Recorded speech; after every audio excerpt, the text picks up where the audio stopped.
बिस्मिल्लाहिर्रहमानिर्रहीम अस्सलाम वालेकुम। आज की वीडियो में मैं आपके साथ खाना पीना नहीं शेयर करने वाली क्योंकि गैस तो हमारी आती नहीं और इसी वजह से मैं आपके साथ काफ़ी अरसे से कोई भी वीडियो नहीं शेयर कर पाई खाने की। अल्हम्दुलिल्लाह घर में खाना पकाया ही जा रहा है, लेकिन ये है कि थोड़ा जल्दी से खाना बनाना पड़ता है क्योंकि गैस काफ़ी थोड़े टाइम की आती है। तो इस वजह से मैं आपके साथ कोई भी वीडियो नहीं शेयर कर पा रही। तो आज की वीडियो में आपके साथ शेयर करूँगी किचन की डीप क्लीनिंग। डेली बेसिस पे हम लोग जब खाना बनाते हैं तो जब मसाले वगैरह के डब्बे हम लोग खोलते हैं तो उसके ऊपर थोड़े बहुत हाथ लगने से डब्बे जो है वो मैले हो जाते हैं। तो यहाँ पर मैं आपको डब्बों की मैल दिखाने की कोशिश करी हूँ क्योंकि मैंने बड़ी मेहनत के साथ ये डब्बे गंदे किए हैं, क्योंकि मुझे आदत नहीं है कि मैं डब्बों को बहुत ज़्यादा मैला करके तो फिर इनको साफ़ करूँ। क्योंकि कुछ अरसे के बाद मैं डब्बों की सफाई करती रहती हूँ, या फिर इस तरह से भी होता है कि जैसे कोई मसाले का डब्बा खाली हो तो मैं उसको धोने के बाद ही उसके अंदर नया मसाला भरती हूँ।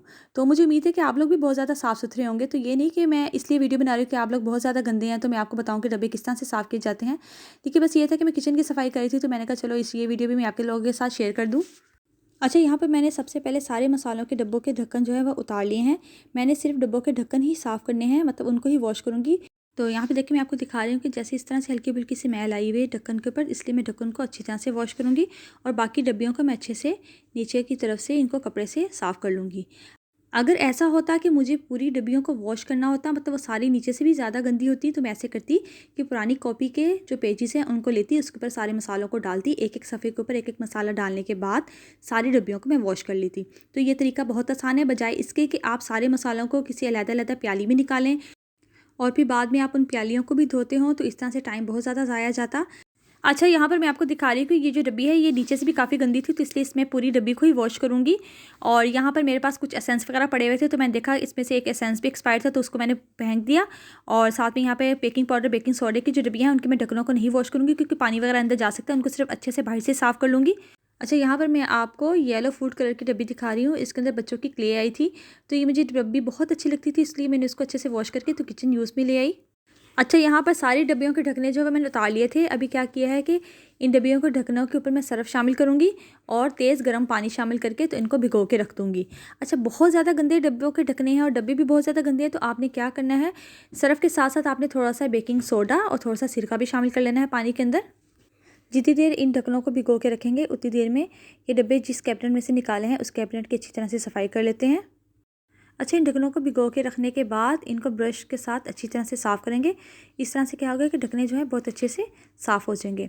अच्छा, यहाँ पर मैंने इस कैबिनेट के अंदर सारी डब्बियों को सेट किया हुआ है। तो सबसे पहले मैंने अंदर से इसको सर्फ़ के साथ अच्छी तरह से साफ़ कर लिया था और फिर खुशक कपड़े से खुशक कर लिया है। अभी बाहर से इस तरह से ही करते हुए मैं इसके दरवाजे को भी अच्छे से साफ़ कर रही हूँ।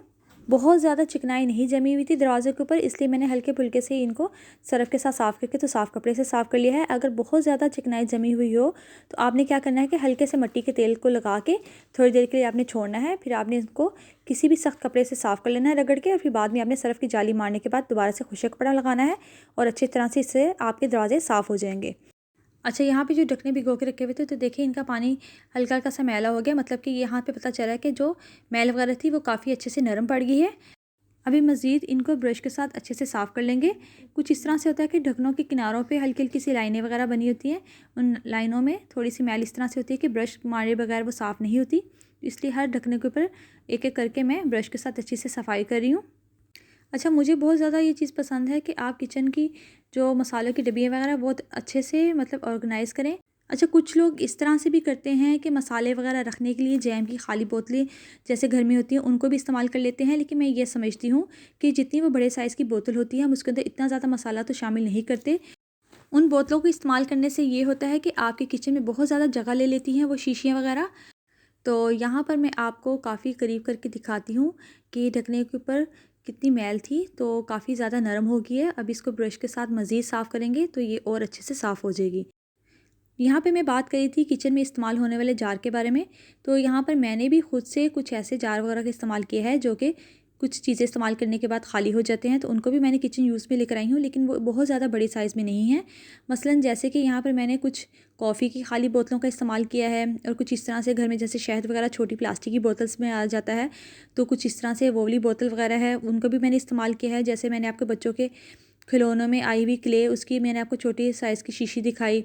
तो इस तरह से मैंने भी कुछ ऐसे जार वगैरह का इस्तेमाल किया है जिनमें बाज़ार से पहले कोई और चीज़ आई हो, तो उसको फिर धोने के बाद मैंने किचन यूज़ में ले आई।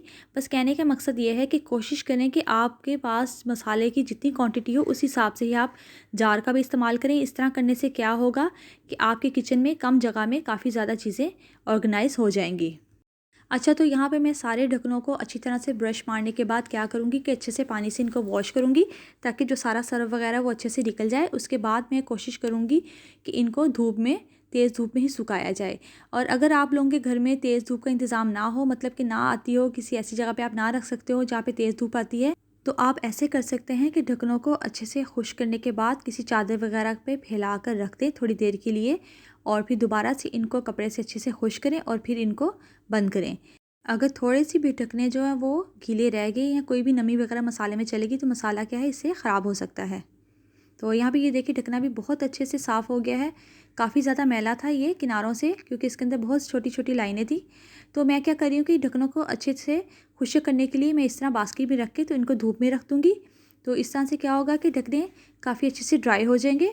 धूप तो हमारे भी घर में नीचे नहीं आती, तो मैं इनको धूप में रखने के लिए छत पे रखूँगी और थोड़ी देर के बाद ढक्कनों की जो साइड है वो चेंज कर दूँगी, ताकि सब तरफ से अच्छे से ढकने खुश्क हो जाएँ। और फिर दोबारा से इनको अच्छे से कपड़े से भी साफ़ करूँगी और फिर इनको मसालों वाली डब्बियों के ऊपर बंद करूँगी। यहाँ पर डब्बियों के ढकने जो अच्छे से खुश्क हो गए थे, तो देखिए कितने अच्छे से माशा शाइन भी करे हैं। अभी मैं इनको मज़ीद कपड़े से खुश्क कर रही हूँ। अच्छा, जो बाकी से नीचे के जो हिस्से हैं डब्बियों के, उनको भी मैंने पहले अच्छे से जाली के साथ, गीली जाली से साफ़ किया, फिर उसके बाद खुश्क कपड़े से साफ़ कर लिया है और ये नीचे से भी काफ़ी अच्छे से शाइन कर रहे हैं। तो मेरा तो आपको यही मशवरा है कि जब भी कोई भी मसाले की डब्बी वगैरह खाली हो तो आप उसको अच्छे से वॉश करने के बाद ही उसके अंदर नया मसाला शामिल करें, और कोशिश करें कि कुछ अरसे के बाद डब्बियों की सफाई करते रहा करें गीले कपड़े के साथ। तो इस तरह से आपको ये नहीं होगा कि रमज़ान के करीब करके आपको बहुत ज़्यादा सफाइयाँ करनी पड़ी हों। अच्छा, यहाँ पर मैं चम्मच भी इसलिए दिखाई थी कि चम्मच भी अच्छे से साफ़ थे, तो इसलिए मैंने चम्मच वगैरह को भी वॉश नहीं किया। अच्छा, यहाँ पर मैंने 3 जो रेड कलर के ढक्कन हैं वो 3 बेसिक मसालों के ऊपर लगाए हैं, जो इसमें है सुरख मिर्च, हल्दी और पिसा हुआ सूखा धनिया। ये डेली बेसिस पे मसाले लाजिम इस्तेमाल होते हैं, इसलिए मैंने इनको रेड कलर के ढक्कन के साथ कवर किया है। और बाकी के जो ऑफ वाइट कलर के ढकने हैं वो मैं गरम मसालों की डब्बियों के ऊपर लगाऊंगी। गरम मसाले जो हैं साबुत, वो रोज़ाना डेली बेसिस पे इतने इस्तेमाल नहीं होते, इसलिए मैं इनको ऑफ वाइट कलर के ढक्कनों के साथ कवर करूँगी ताकि ये जल्दी गंदे ना हों। अच्छा, यहाँ पर मैं आपको सेटिंग करके भी दिखाऊंगी कि किस तरह से मैंने इनको कैबिनेट के अंदर रखना है। असल में मेरी जो किचन की कैबिनेट है वो इस तरह अंदर करके काफ़ी है, तो नज़र नहीं आएगी ठीक से, उसके अंदर लाइट नहीं जाएगी। तो मैं आपको बाहरी शेल्फ पे सेटिंग करके दिखा रही हूँ कि इस तरह से मैंने 3-3 की लाइन बना के तो इनको सेट करूँगी। और ये रेड वाली जो डब्बियाँ हैं इनको मैं आगे रखती हूँ ताकि डेली बेसिस पे आराम से मैं इनको यूज़ कर सकूँ। अच्छा जी, अब बारी आती है बाकी के मसाला जात के जार वगैरह की। जैसा कि मैंने भी आपको बताया है कि मैंने भी कुछ ऐसे जार वगैरह यूज़ किए हैं जो कि मुझे दूसरी चीज़ें वगैरह खाली होने के बाद मिले हैं। उनको मैंने इस्तेमाल किया है कुटी हुई लाल मिर्च के लिए, सौंफ के लिए, पिसे हुए ज़ीरे और पिसे हुए गरम मसाले के लिए। इस तरह के बहुत से मसाला जात हैं जिनके लिए मैंने ऐसे जार का इस्तेमाल किया है। तो इन सब चीज़ों के लिए जो मैंने जार यहाँ पे इस्तेमाल किए हैं, ये सब वही जार हैं जो कि घर में कुछ चीज़ों के साथ आए हों और ख़ाली होने के बाद इनको मैंने अच्छी तरह से धोने के बाद मसाला जात वगैरह के लिए इस्तेमाल किया है।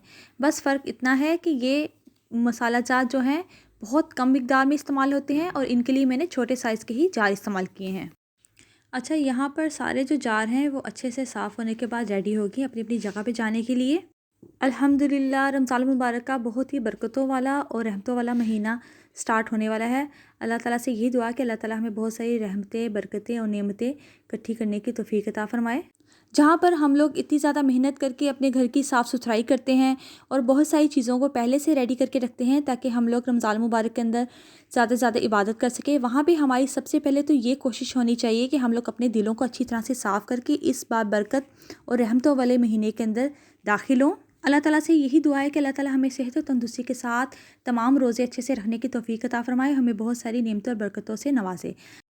अच्छा, यहाँ पे मैंने सारी जार वगैरह को अच्छे से सेट कर लिया है, साफ़ कर लिया है। यहाँ पे दिखा रही हूँ कि छोटे छोटे जो जार हैं इनको मैं एक छोटी सी बास्केट के अंदर रख के तो कैबिनेट में सेट करूँगी। इस तरह से ये आसानी होगी कि जब मुझे कोई चीज़ चाहिए होगी तो मैं आराम से इस बास्केट को बाहर निकाल के वो चीज़ इस्तेमाल कर लूँगी।